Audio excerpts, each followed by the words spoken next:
The state of the conflict remains highly fluid. While the recent Alaska summit between President Trump and President Putin did not yield a ceasefire or a peace deal, it did open a new avenue for dialogue.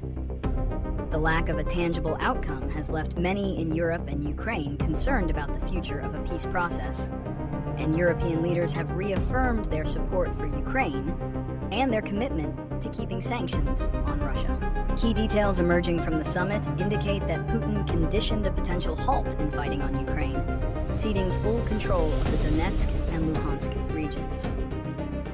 This demand has been rejected by Ukrainian President Zelenskyy, who is now scheduled to meet with Trump in Washington to discuss a potential path forward. The immediate focus seems to have shifted from a simple ceasefire to the pursuit of a broader peace agreement, though the terms for such a deal remain a major point of contention. The conflict continues on the ground, with both sides making military claims, even as diplomatic efforts intensify. The roots of the Russia-Ukraine conflict are complex and stretch back for years. A primary reason is Russian President Vladimir Putin's stated belief that Ukraine is not a legitimate, sovereign state, but is historically and culturally part of Russia. He has also consistently expressed concern over NATO expansion eastward, viewing it as a direct threat to Russia's security and an encroachment on its historical sphere of influence. Another key factor is the 2014 Ukrainian Revolution, which ousted a pro-Russian government in favor of one seeking closer ties with the West.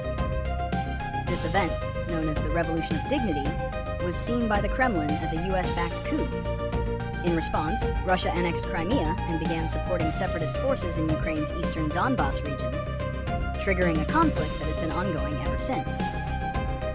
The demand for Ukraine's neutrality and a halt to its aspirations for NATO and EU membership remains a core tenet of Russia's position.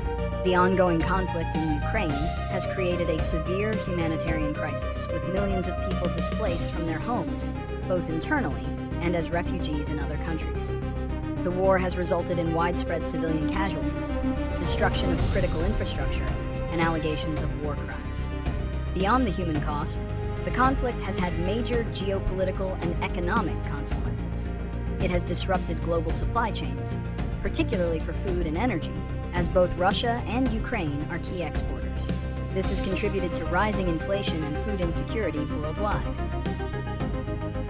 The war has also prompted a significant shift in European security policy, with nations increasing defense spending and reducing their reliance on Russian energy. The sanctions imposed on Russia by Western countries have had a notable impact on the Russian economy, while also causing market volatility on a global scale. Diplomatic solutions for the conflict continue to be the main focus of international efforts, though they face significant obstacles. Ukraine has proposed a comprehensive peace formula that includes the full restoration of its territorial integrity and the prosecution of war crimes, a plan that Russia has so far rejected.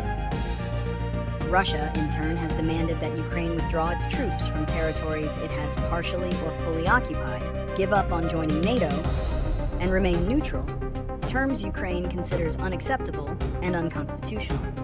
While the recent US-Russia summit in Alaska did not result in a ceasefire, it has renewed focus on finding a peace agreement. The discussions between President Trump and President Putin, followed by Trump's upcoming meeting with President Zelenskyy, suggest a potential push for a trilateral dialogue. However, the international community remains concerned that any deal reached could favor Russia, and European leaders are working to ensure their and Ukraine's interests are not sidelined. The path to a lasting solution hinges on both sides' willingness to compromise on core issues, something that has been absent thus far.